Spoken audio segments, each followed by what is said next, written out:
Hey, watch me do this puzzle while you listen to this story.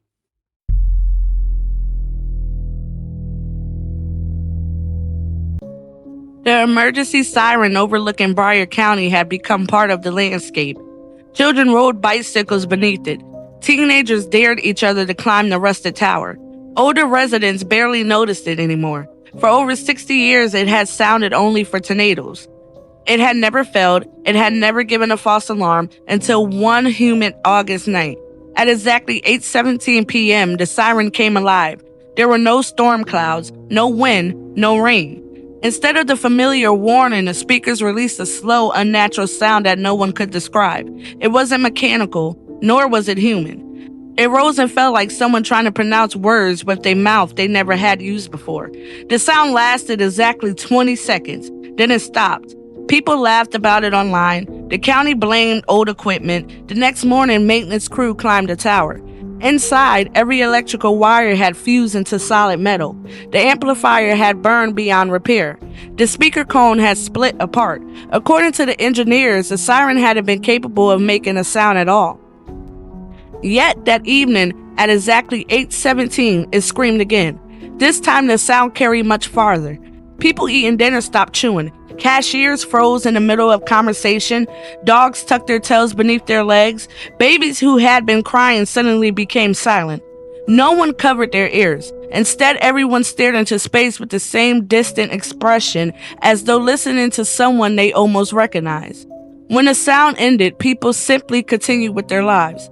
But something had changed. The first strange incident happened the following morning. A waitress greeted a regular customer. "Good morning, Michael." The man frowned. "My name's Anthony." She laughed. "No, you've been Michael for years." The restaurant grew quiet. Anthony's wife looked confused. "I thought your name was Michael too."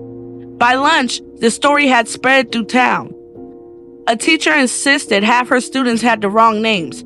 Parents argued over birth certificates. Friends accused one another of elaborate pranks. The sheriff dismissed everything as mass confusion until it happened to him. His own deputy introduced him as someone else. Not once, every single time they spoke. Each night at 8:17, the siren sounded again.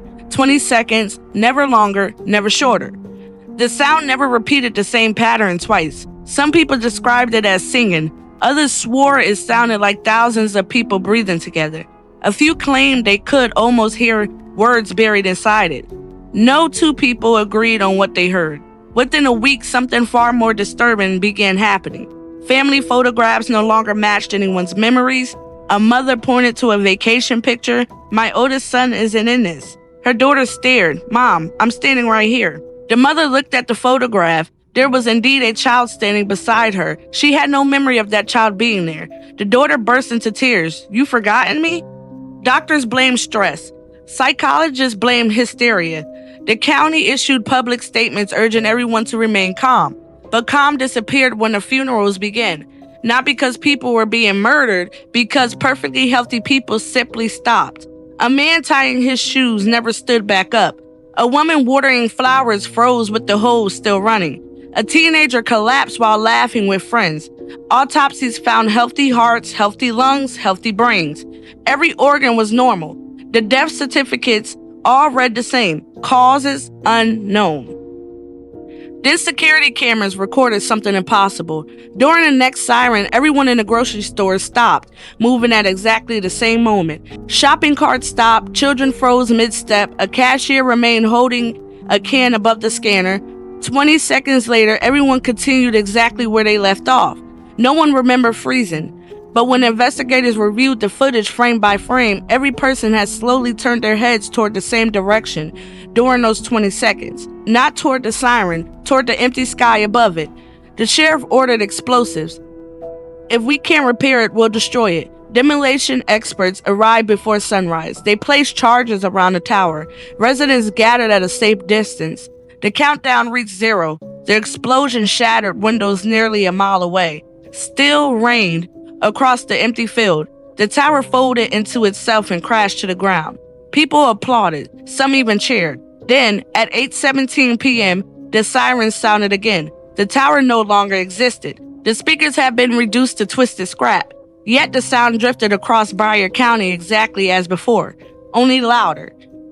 People dropped to their knees, not in pain and recognition, as though they had finally remembered something they had spent their entire lives trying to forget.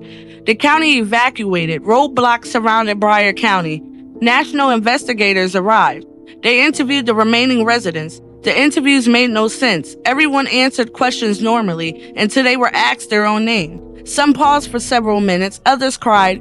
One elderly man smiled peacefully. "I don't think it belongs to me anymore." By the fourth week, language itself began unraveling. People no longer used the words I or me. Instead, they spoke strangely. The body is tired. The voice is hungry. These hands remember. No one noticed they had stopped referring to themselves as people, only as objects. Something inside them quietly stepped aside. On the 13th night, every surviving resident walked into the streets at 8:16 p.m. No one called them, no announcements were made, they simply knew where to stand. Children held hands with strangers, neighbors stood shoulder to shoulder without speaking, cars rolled to a stop, streetlights flickered. The entire town waited. At exactly 8:17, a sound began. Not loud, not violent, almost gentle. 20 endless seconds. When it ended, every person inhaled at the same time, looked directly upward, spoke their own full name once, in perfect unison, then every one of them collapsed. No struggle, no scream, no movement. Thousands of people died within the same heartbeat. The federal investigation lasted 2 years. Scientists tested the air, the water, the soil, the electromagnetic fields. Nothing unusual was ever found. Broward County was fenced off. Maps quietly removed its road. The remaining buildings were demolished. The land was left empty. Officially, the disaster had no explanation.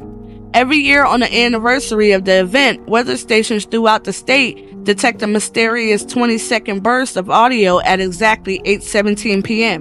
Meteorologists hear static, engineers hear interference. The recordings contain no recognizable voices, but people who were born in Broward County hear something else entirely. They hear someone calmly singing their full name. Not once, not twice, over and over, perfectly, patiently, as though confirming they have finally been found. Most refused to listen until the recordings end. A few never turned it off.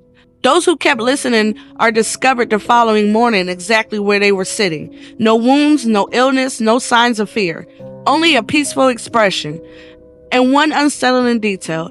Every official record connected to them, birth certificates, driver's license, school records, family trees, has been quietly updated. Their original name is gone. In its place is a name no one has ever heard before, a name that appears nowhere else in the world, except on a list recovered from the abandoned emergency dispatch center in Broward County. The list had been typed decades before the disaster. Every page was dated years into the future. Every page contained nothing but names. One for every person who would eventually hear the siren. And when investigators counted the blank lines still remaining at the bottom of the final page, they realized the list wasn't finished. It wasn't waiting for more names. If you enjoyed that story, please be sure to like, comment, and subscribe. And until next time.